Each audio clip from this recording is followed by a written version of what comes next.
Bonsoir tout le monde, j'espère que vous allez bien. C'est toujours un plaisir pour moi de vous retrouver sur la plateforme Easy Training dans le cadre de nos formations. Alors, moi je suis Ulrich Mangy, donc j'ai une fois de plus l'honneur de vous entretenir aujourd'hui sur un sujet lié au DevOps. Alors, la thématique de cette vidéo c'est quoi? C'est Ansible pour DevOps, dans le cours d'Ansible pour DevOps. L'idée dans cette vidéo c'est de proposer une correction au mini-projet. Ce mini-projet qui est à la toute fin, le module 11 de ce cours, Ansible pour DevOps.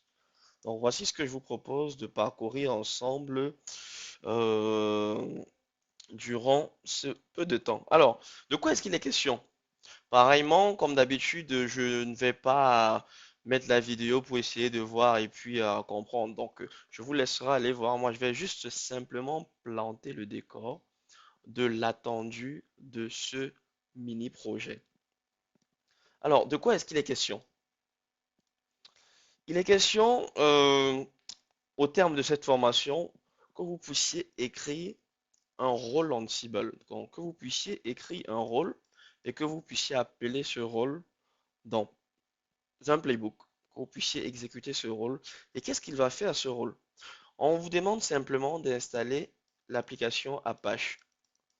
Alors, pas l'installer from scratch, en bare métal, de la mettre dans un conteneur. Donc, de déployer de façon concrète, on vous demande de déployer un conteneur Docker d'Apache. On ne vous demande pas ici de façon concrète de builder l'image. De builder l'image et ensuite de déployer le conteneur. Non. Ce qu'on vous dit, c'est que vous avez une application Apache que vous avez déjà eu à faire lors d'un TP. On vous demande de lancer la même application Apache dans un conteneur, mais à l'aide de Ansible, à l'aide d'Ansible. Et du coup, vous aurez un rôle. Voilà ce rôle. Lorsque Ansible va faire appel à ce rôle que vous aurez écrit, ce rôle, tout ce que lui sait faire, c'est de déployer un Apache, une application Apache dans un conteneur. C'est ça que votre rôle va vous permettre de faire. De façon aussi simple, hein, en suivant tout ce qu'on vous a décrit dans le cours à propos des rôles. Pour cette petite démo, moi je suis parti. Vous avez différentes stacks, différents en fait stacks d'infrastructures que vous pouvez utiliser. On vous donne par exemple la plateforme Easy Training, on vous donne les Vagrant Files. Comme vous le connaissez, moi je suis plutôt fan des Vagrant Files. Donc moi je suis parti sur un Vagrant File que je vais utiliser pour déployer mon VirtualBox, pour déployer mes VM. Je vais travailler sur des machines CentOS 7. Donc mes machines, ce seront des machines CentOS 7. Voilà. Je vais déployer. Qu'est-ce que je vais déployer? Je vais déployer une machine Ansible, un serveur Ansible, comme ceci dans mon VirtualBox. Voilà. Tac, tac, tac. Et ce serveur Ansible, il va piloter deux machines clients. Il va piloter deux machines. Voilà. Tac, tac, tac, tac, tac. Il va piloter une machine client qu'on va dire qu'elle est dans un environnement de développement, de staging, de pré-production. C'est le cas pour moi. Et puis la machine client 1 qu'il va aussi piloter. On partirait sur le principe que client 1, c'est la machine de prod, de production. Donc, on aura deux groupes, un groupe prod, un groupe staging. Le groupe prod contient la machine client 1, le groupe staging contient la machine client 2. Donc Ansible va nous permettre, nous, on sera ici, voilà, et puis sur notre machine Ansible, et notre machine Ansible va nous permettre de piloter ces deux machines. Et qu'est-ce qu'il sera question de faire sur ces deux machines? Il sera question de faire, dans un premier temps, nous allons installer l'application Docker à l'aide d'Ansible. Donc, on va installer Docker avec ses dépendances, bien sûr. On va installer Docker, on va installer Python, voilà, on va installer Python, voilà. On ne va pas qu'installer Docker et Python, on va aussi installer une librairie de Python qui s'appelle pip. On va aussi installer pip. ainsi que tous les frameworks Python qui nous permettent de pouvoir piloter Docker à l'aide d'Ansible. En l'occurrence, un outil qui s'appelle Docker, une librairie Python qui s'appelle Docker-Py. Donc voilà à peu près les outils que nous allons installer. Et puis ça permettra que Ansible, à l'aide Ansible qui est ici, voilà, à l'aide de cet outil Docker-Py de Python, Ansible pourra piloter le démon Docker pour faire quoi? Pour déployer nos conteneurs applicatifs Apache. Donc voilà à peu près ce que nous allons faire. Maintenant que le décor est planté, moi je vous propose de passer à l'implémentation de tout ça. Donc j'insiste, moi j'ai fait la partie entre guillemets la plus difficile en faisant ce choix sur Vagrant. Mais si vous aurez fait vos TP sur la plateforme Easy Training, je pense que vos playbooks et tout seraient beaucoup plus simples. Je préfère vous donner en fait un déploiement comme ça, en partant sur du Vagrant File, où vous serez vraiment sur des machines qui n'ont pas Docker, et vous serez amené à installer Docker de vous-même sur ces machines et pouvoir configurer Python pour qu'il puisse piloter Docker et ensuite pouvoir déployer vos conteneurs. Donc, moi j'ai préféré cette solution et je pense que qui peut le plus peut le moins. Alors, let's go. Pour déployer déjà l'écosystème, les VM, uniquement les VM avec Ansible installé sur la machine master. Alors, qu'est-ce que moi j'ai fait? J'ai utilisé le Vagrant File de Jiran, comme vous le connaissez. Dans le repo Cursus DevOps, le répertoire Vagrant Ansible, vous avez un Vagrant File et un script d'installation d'Ansible. Essayons rapidement de voir la gueule de ce Vagrant File. Tout ce qui va m'intéresser, c'est que par défaut, ce Vagrant File, il vous crée deux machines. Une machine Ansible et une machine client 1. Alors, si vous voulez créer autant de clients que vous souhaitez, vous n'avez qu'à incrémenter cette variable. Client, elle est mise à 1 pour dire qu'il y aura un seul client. Si vous mettez 2, ça va vous créer deux machines. Si vous mettez 3, ça vous créera trois machines. Donc moi, dans mon Vagrant File, j'ai mis un 2 ici. À quoi est-ce qu'il ressemble? J'ai déjà lancé le déploiement de mes machines. Alors, j'ai tapé ma commande, comme vous connaissez, hein, vagrant op-provision, et du coup, ça m'a déployé toutes mes machines. Donc là, c'est la machine client 2. Voilà, ce sont les logs du déploiement de la machine client 2. Ça, c'est la machine client 1. Et bon, j'ai plus les précédents logs. Ça m'a aussi déployé la machine master. Ce vagrant file, qu'est-ce qu'il contient? Le voici. C'est exactement la même chose, sauf qu'à cette variable-ci, j'ai mis 2. Et cela m'a permis de faire quoi? Ça m'a permis de déployer trois machines dans VirtualBox. Ansible, client 1 et client 2. Sur ce, voici pour la présentation de l'infra, de la stack. Vous pourrez lire les vagrants files pour voir quels sont le vagrant file, pour voir quels sont les IP qui vous sont donnés aussi, hein. Donc la première IP, c'est 192.168.99.11 pour la machine client 1. Pour la machine client 2, ce sera 1.12. Et la machine Ansible, ce sera une point 10. Les stats, les capacités de ces machines, les voici. Je pense que ce n'est pas ce qui nous intéresse le plus. Donc ce qui nous intéresse le plus, ce sera que maintenant qu'on a déployé ces machines, il est question de se connecter à minima sur la machine Ansible. On va se connecter sur la machine Ansible et rien que celle-là. Et c'est Ansible qui va établir les connexions avec les autres machines. Alors moi, pour me faciliter la tâche, je vais établir une communication par échange de clés entre le serveur Ansible et les autres machines, tel qu'on l'a vu dans le cours. Donc je vais établir ça dans un premier temps. Donc pour rappel, le login mot de passe des machines, de toutes ces machines, c'est le user c'est Vagrant, le mot de passe c'est Vagrant. Donc pour rappel, voilà. Alors moi je vais juste pour me faciliter la tâche faire un SSH-keygen. Donc je vais monter RSA. Je génère un couple de clés, voilà, pour mon utilisateur Vagrant. Ensuite, je vais faire un SSH copy ID. Je vais copier Vagrant dans 192.168, alors 168 plutôt, point 99.11. Je valide les fingerprints, le mot de passe. C'est super. Et je fais la même chose sur la pointe 12. Je valide les fingerprints, le mot de passe qui est Vagrant. Je valide. À ce moment, je peux faire quoi? Je peux faire un SSH. Je peux faire quoi? Je peux faire un SSH Vagrant sur la première machine, la 12. Là, on ne me demande pas de mot de passe. Je suis bien sur la machine client 2. Et pareillement, je peux faire un exit et je refais sur la première machine. On ne me demande pas le mot de passe. Je suis sur la machine client 1. Je peux faire un exit. Voici la seule connexion directe que j'aurai à faire avec ces machines, uniquement pour établir cet échange de clés par SSH. C'est tout. J'aurais pu faire le TP sans le faire. C'est juste pour me faciliter la tâche.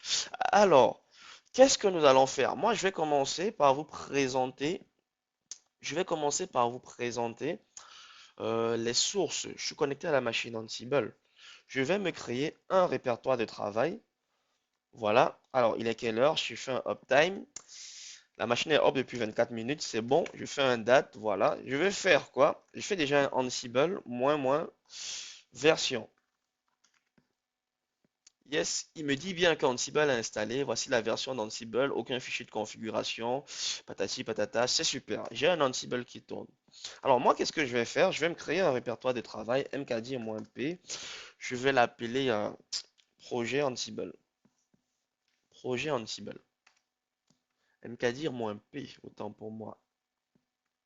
Et je vais me déplacer dans ce répertoire projet Ansible. C'est parfait. Et maintenant, moi, j'ai déjà les sources de mon travail. Les voici. Elles sont sur mon poste à moi. Puisque c'est dans le même répertoire que mon Vagrant file, alors je peux y accéder via le répertoire /Vagrant de ma machine.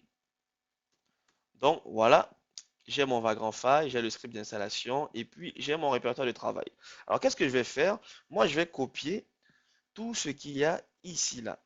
Je vais faire un cp-r, je copie tout mon Ansible, tout ce qu'il y a là-dedans, Ansible mini projet, je le copie dans ce répertoire de travail. Et là, j'ai tous mes fichiers, tous les fichiers de mon projet. Alors, je vous bypass les Ansible Galaxy et tout pour créer un rôle et tout ce qui va avec. Tout ce que je veux vous montrer, c'est comment se structure mon projet. Et puis, on va évoluer dans ce sens. Alors, qu'est-ce qu'il contient? Le fichier ansible.cfg. Je ne vais pas l'ouvrir avec un VI. Je préfère l'ouvrir ici. Comme ça, vous aurez la coloration. Ce sera plutôt pas mal. Alors, le fichier ansible.cfg, le voici. Voici à quoi il ressemble, mon fichier ansible.cfg. Le host key checking, il a un no, voilà, pour les fingerprints. Donc, voilà. L'inventaire, mon fichier d'inventaire. Quel sera l'inventaire principal? Alors, moi, je lui dis que l'inventaire principal sera le fichier host.yaml qui se trouve dans mon répertoire de travail. La variable d'environnement $pwd. Donc, c'est dynamique. Pareil, le répertoire qui va contenir les rôles. Parce que quand vous avez vu le cours sur Ansible, la partie rôle, vous avez vu que quand vous avez fait un Ansible Galaxy install-r, vous avez passé en paramètre un fichier qui contient des rôles. Ansible télécharge ces rôles, mais il part les déposer dans un répertoire caché. Par défaut, il les met dans un répertoire caché qui est dans votre home. Moi, je suis en train de lui dire, maintenant, voici le répertoire où tu vas trouver les rôles. À chaque fois que je te dis, fais appel à tel rôle, va plutôt chercher dans ce répertoire. Ne pars plus chercher ailleurs. Là où tu pars mettre par défaut. Et moi, j'ai dit, ce sera dans mon répertoire de travail et dans le dossier rôle que j'ai créé. Donc voilà à quoi ressemble mon Ansible CFG. Alors, il y a quoi d'autre? Essayons maintenant de voir notre fichier d'inventaire. Le fichier host.yaml. Alors, il est où? Le voici. Mon fichier host.yaml, je l'ai mis en format YAML. J'ai créé deux groupes, un groupe prod et un groupe staging, comme on s'est dit. Groupe prod, autant pour moi, groupe staging. Le groupe prod, il a une machine qui s'appelle client 1. Le groupe staging, il a une machine qui s'appelle client 2. Aussi simple. Et tous sont des enfants du groupe all. Aussi simple que ça. J'ai plus besoin de rien pour cet inventaire. Maintenant, pour définir les IP et tout, les variables liées à ces machines, je les ai mis dans un hostvar. Donc, j'ai fait un hostvar qui contient le fichier client 1 où j'ai la variable Ansible host qui contient l'IP du premier client. La variable et client 2, le Ansible host contient l'IP de la deuxième machine. Et maintenant, dans mon répertoire groupe vars, j'ai simplement mis Ansible SSH extra donc j'ai juste mis cette option de connexion SSH. C'est tout qui est valable pour tout le monde. Voilà tout ce que contient mon environnement de travail pour le moment. Maintenant, qu'est-ce qu'on va aller regarder? Il est question pour nous de regarder notre rôle. C'est ça qui nous intéresse. Alors, notre rôle, qu'est-ce qu'il a? Voilà. Donc, c'est ce répertoire rôle-là. Voici mon rôle Basic Apache Container. C'est comme ça que je l'ai appelé mon rôle. Basic Apache Container. Du coup, si je rebaisse tout ça, qu'est-ce qu'il contient? On a dans ce rôle, bon, là c'est le readme. J'ai fait un readme, voilà, assez rapide. Maintenant, j'ai ce, j'ai le répertoire en fait des variables. Donc ça, ce sont les variables que je surcharge lors du lancement. J'ai la variable system user. Donc c'est l'utilisateur que Ansible va utiliser pour se connecter et tout, pour pouvoir travailler sur la machine distante. Donc j'ai mis par défaut c'est Vagrant parce que sur mes machines, il y a le user Vagrant. Si vous avez des machines Ubuntu et tout et qu'il y a un user Ubuntu, il faudra mettre Ubuntu. Je précise, ce playbook, il est valide uniquement pour des machines CentOS 7. Je le précise. Ne le prenez pas pour le jouer sur une Ubuntu, une Debian ou autre système. Je précise, restez dans les mêmes conditions que moi. Alors, donc, voilà donc le répertoire des vars. Je vais partir au répertoire des variables par défaut qui contiennent dans le main.yaml, qui a donc les variables par défaut, où vous retrouvez par défaut, j'ai dit que la variable system user sera à test. Voilà. Il y a le web app port qui sera le port externe dans Docker. Donc, on va faire la redirection de port. Donc, mon application va binder le port 80 sur ma machine. Et le conteneur lui-même, il va écouter sur quel port? Sur le port Apache port 80 aussi. Donc voilà, ce sont les deux variables qui vont me permettre de faire la redirection lors de ma commande de lancement du conteneur. Ensuite, le fichier de template qui sera utilisé, c'est le index.html.j2. Où est-ce qu'il se trouve? Il se trouve dans le répertoire template du rôle. Le voici. Il est variabilisé de façon simple avec la variable Ansible hostname. Je reviens au default. Ensuite, la variable Ansible Python interpréteur que je lui dis, c'est Python 3. Pourquoi Python 3? Alors, je vous explique assez rapidement, sans m'étaler sur certaines considérations. Alors, pour pouvoir utiliser ce Docker-ci, voilà, pour que Ansible puisse utiliser Docker, Ansible voudrait que Python ait une librairie Python installée, voilà, et cette librairie est disponible à partir d'une certaine version de Python. Bref, quand vous voulez faire du Docker avec Ansible, il vous faut une certaine version de Python. C'est très facile, hein. Vous partez sur la documentation Ansible, vous verrez tout ça. Or, moi, je me suis dit, je vais simplement prendre la version la plus récente de Python, qui est Python 3. Donc, ça sous-entend que sur mes machines distantes, il y a déjà Python 2 qui est installé, mais moi, je vais installer Python 3 parce que je voudrais pouvoir piloter Docker. Voilà, je ne vais pas me prendre la tête, j'installe Python le plus récent. Et maintenant, pour installer le Python le plus récent, ça fait que sur mes machines distantes, il y aura Python 2 et Python 3. Par défaut, quand je vais taper mes commandes Ansible, c'est Python 2 qui sera utilisé. Or, moi, je set dans cette variable Ansible Python interpréteur pour dire que j'aimerais que quand Ansible arrive sur ma machine, c'est l'interpréteur Python 3 qui interprète les scripts que Ansible va envoyer. Et pareillement, moi ici, Python 3 est installé. Voilà. C'est Python 3. Parce que Ansible, vous l'aurez compris, Ansible, quand vous tapez des commandes Ansible, Ansible vous génère un script Python, un script.py. Voilà. Et c'est ce script que Ansible envoie sur la machine cible et il demande et il exécute ce script. Donc, le Python qui génère le script, moi ici, je dis ce sera du Python 3. Et ici, à la destination, je dis aussi que j'aimerais que ce soit Python 3 qui exécute ce script. Voilà. Donc, c'était la petite parenthèse pour vous dire pourquoi est-ce que je mets cette variable. Je veux que ce soit Python 3 qui soit utilisé pour interpréter les commandes que je vais taper. Et plus tard, à la destination, ce sera aussi Python 3 qui va les exécuter. Donc voilà.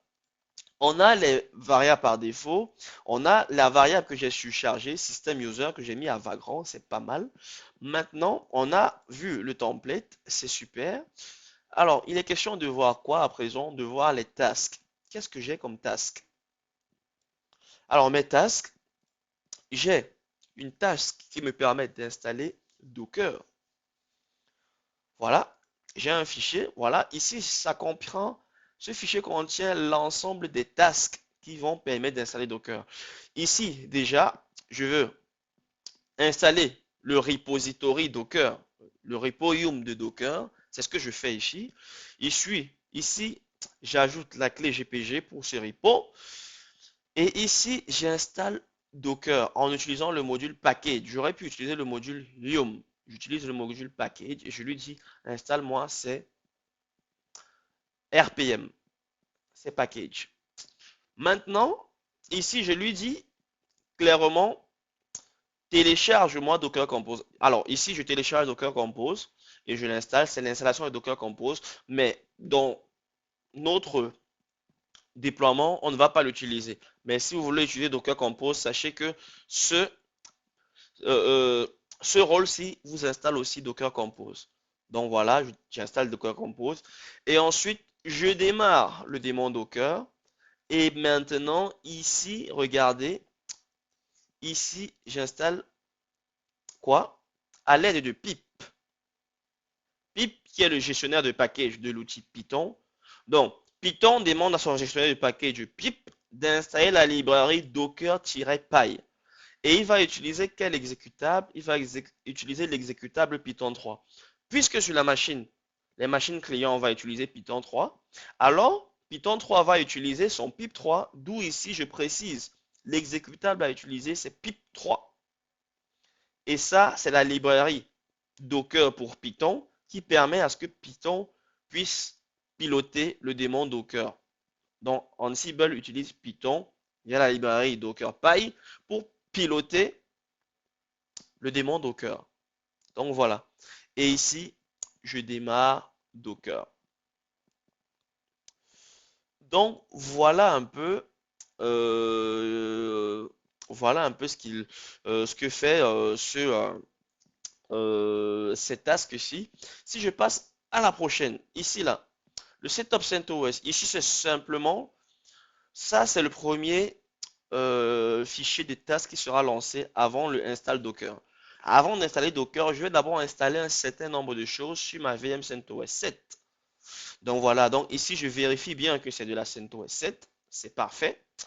Et ici, j'installe toujours avec le module package, j'installe tous ces paquets. Je vais installer les EPEL Release, j'installe wget, j'installe git, j'installe umutil, j'installe un paquet de choses. Bon, je ne les utiliserai probablement pas toutes, mais bon, ici c'est juste pour prévoir des potentielles utilisations. C'est pour ça que je les ai mises. Et ce qui est bon à retenir ici, c'est que j'installe Python 3 et pip 3 sur les machines clientes. Python 2 est déjà disponible. Il est déjà disponible.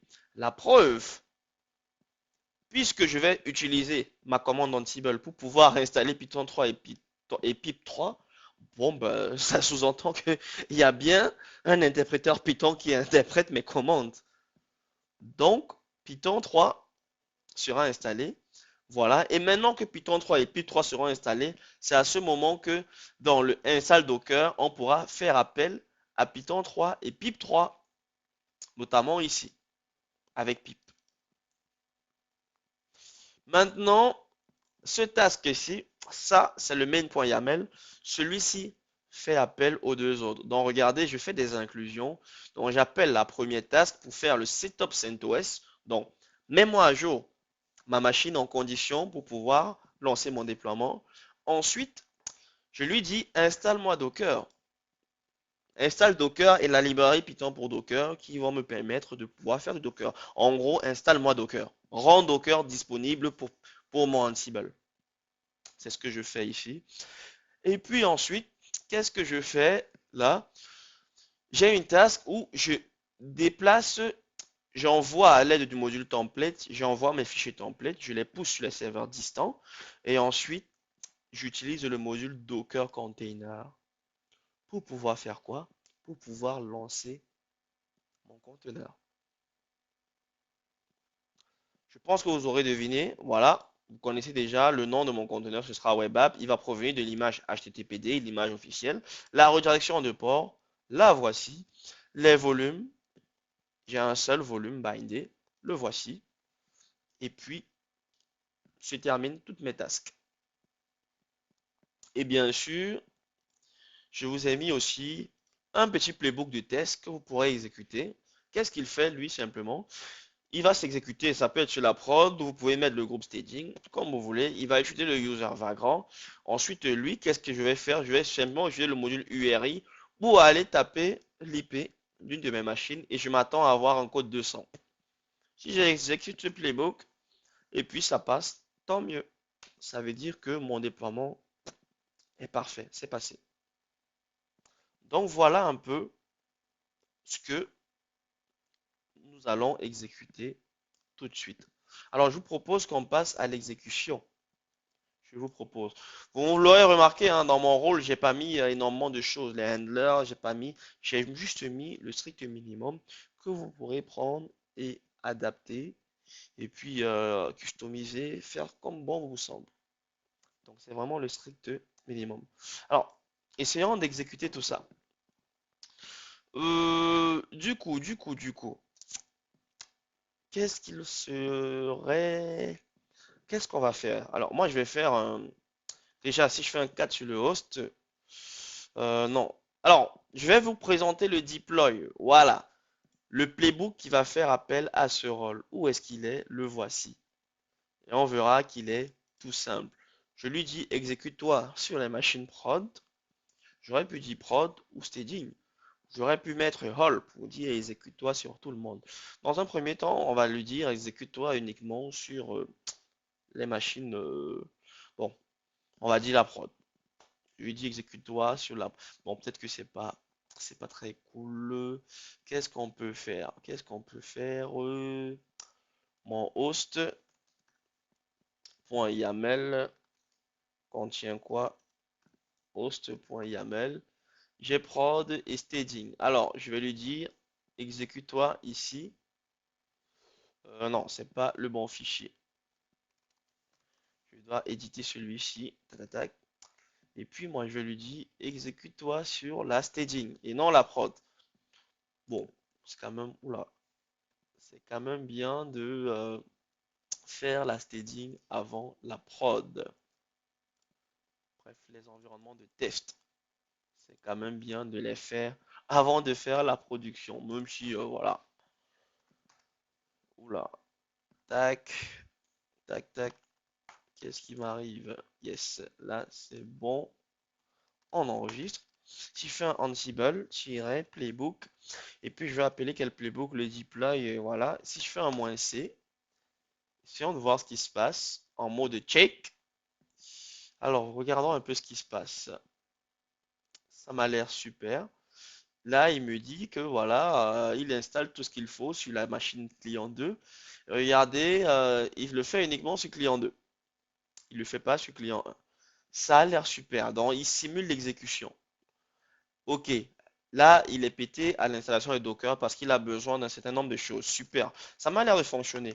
Alors, on va exécuter maintenant de façon réelle. Il s'exécute. C'est parfait.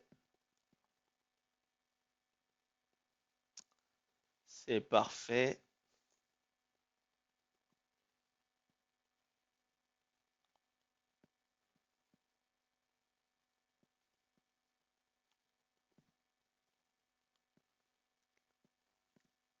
Tac, tac, tac. Là, il est à l'installation de Docker. Jusqu'ici, on est plutôt bon.